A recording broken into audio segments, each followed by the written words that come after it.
Howdy, howdy, and welcome back to Gale FFTCG. I'm Serah, your host, and today we're going to talk about something just a little bit different. The Great Project. This is my commons only, or trash cube. If you don't know what a cube is, I'll tell you in a moment, but if you like this video, please comment, share, and give it a like. That way the algorithm pushes this out, and hopefully our community here can grow. If you want to support me, you can scan the coffee QR code or follow the link in the description. So, what's a cube?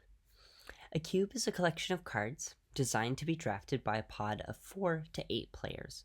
This can be a singleton format, one of each card, or a playset format where there's multiple copies of cards. Typically, singleton is fine though. The choice of cards is up to the designer, but the official cube is called the All-Star Draft, which you should definitely go and try out if you haven't already. You can usually find this as a side event at major events. I had the privilege of running the All-Star Draft at the Cardiff Winter Cup this last year, and it was a blast. I got to play and also run it. It was a good time. So the rules are pretty simple. Each player receives 5 packs of 12 cards to draft. These are basically made at random and set up before the draft. Each player opens 1 pack, takes a card, and adds it to their card pool. Players then pass the remaining cards to the next player and repeat. Once the packs are empty, each player, is given a new pack, and the process repeats, changing rotations with each new pack. So the first pack gets passed to the left, second pack is passed to the right, and so on. This goes on until all the packs are empty. Players will have to build a deck with those cards and play each other until there's a winner. Games follow the standard rules, but damage goes to 6 instead of 7. It's worth noting that damage 5 abilities or damage 6 abilities don't become damage 5. They just don't work. So, my cube. The format is commons only, which has been probably one of my favorite formats basically since it was kind of originated. It is so diverse, and as the cards get more powerful, it's really pretty cool. The format is constantly shifting, and it doesn't feel like there's just a very clear, obvious meta. It feels like there's a lot more room to explore. So the special rules of my cube, as I've already said, commons only. This does include downshifts. The Legacy Collection gave a bunch of new cards for this, which is pretty cool, and I'll talk about some of those later. Deck building restrictions, minimum 40 card decks, as this is pretty standard for most other cubes. There are 450 cards in the cube. Obviously that breaks down to it works out as being less when you actually draft it, but the wide variety means that there are it means that the cube is never really going to be the same way twice, and 4 to 8 per pod when it comes to players. So the challenges. Challenge 1 is picking cards which fit in specific archetypes, but also work in the cube as a whole. So you want some crossover when you're building decks, but you don't necessarily want to also have you don't want them to just be good for everything. So sometimes there are cards and backup packages in this that are just generally good, especially if you're mixing colors and things like that, but also are very good for their own specific things. I'll talk about the archetypes again later. Challenge number 2 is to actually have fun with the cube, but especially fun if you are able to reward players for thinking creatively. That is one of my favorite things about the cube, is how I have to consider what my options are and the implications of what I'm drafting and that sort of thing. I think that is just the most fun that you can have in a cube. I think that's why cube is such an interesting format and why it's so much fun to play. And challenge 3 as always, testing the cube. Maybe you don't have that many people in your area that are willing to play or are able to play. And that can obviously always be a challenge. But luckily, there are some solutions. Solution one being that you can look at popular commons only archetypes from the past common only events and attempt to build them into the cube. I've done that a little bit, and I'll touch on those, but there are some new archetypes that got major buffs or just completely came out of the blue from newer sets. And obviously, your cube can evolve over time, or you can just keep it the way it is because you enjoy it that way. Solution two is, yeah, I've kind of touched on this already, but put in enough generically good cards, or cards that have multiple synergies across archetypes, that players can make creative choices based on their card pool. And yeah, if you think that maybe it's not quite as good as it could be, ask for feedback. The process of a cube and part of the joy of the cube is refining it and getting it to a stage that players feel very excited to play the cube, and if every experience feels new and different.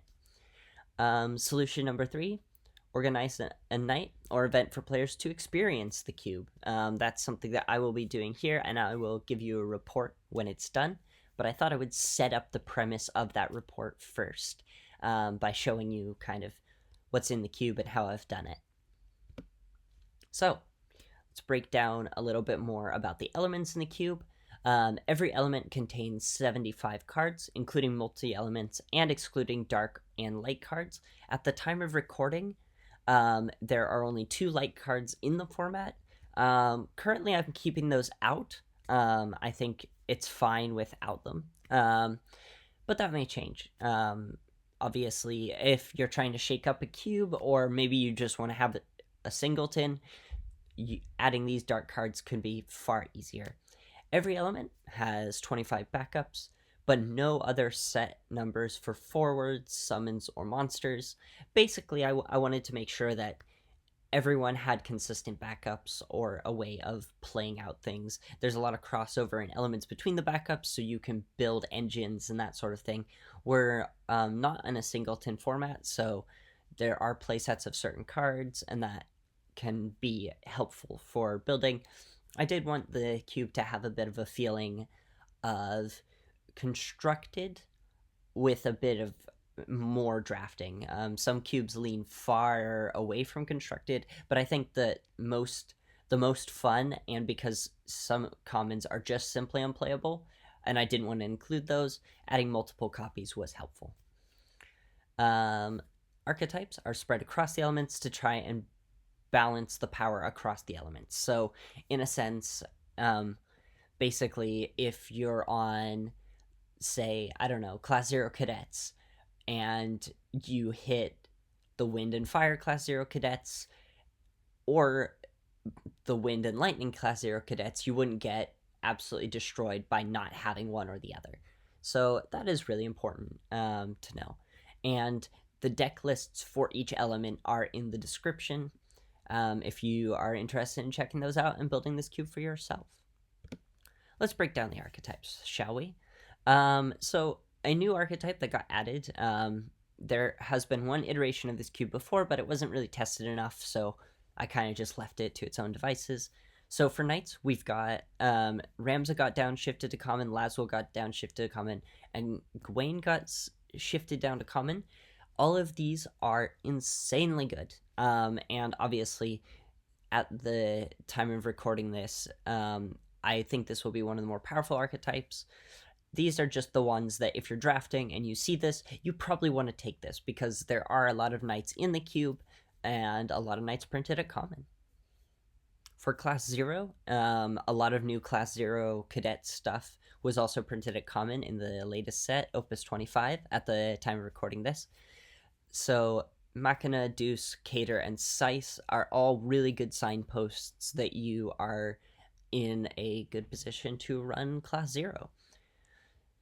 And one of the more popular archetypes, monsters, was, I think it was one of the winning lists, actually, in the first Commons Cup.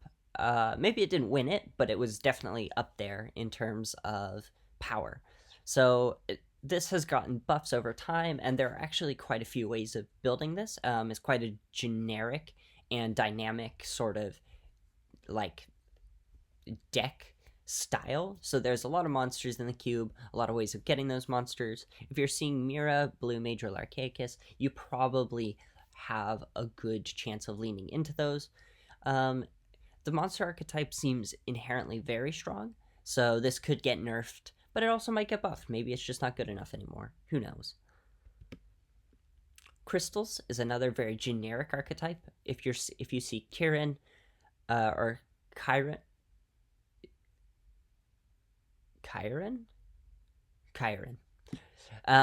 if you see Kyron, Lena, or Van, any of these are very good at generating continuous crystal value. We do have the Warriors of the Crystal in here. Most of them were printed at common. I think actually all of them are printed at common. So it just gives a good basis in case maybe you don't see everything that you want, you'll at least have a pretty good way of still keeping up with some of the more powerful decks. We have Scions and Category 14. Xenos got a downshift as well, and Xenos getting a downshift is insanely powerful.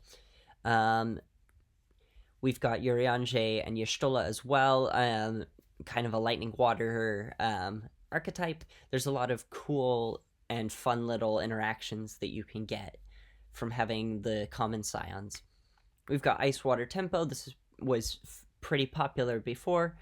Red Mage, Tidus, and Vincent are really good indicators that you are in the right kind of spot to be drafting this kind of deck. Those are just some of the archetypes you can find in there. I hope you really enjoy the cube, and feel free to sleeve it up, play it, and give me some feedbacks in the comments.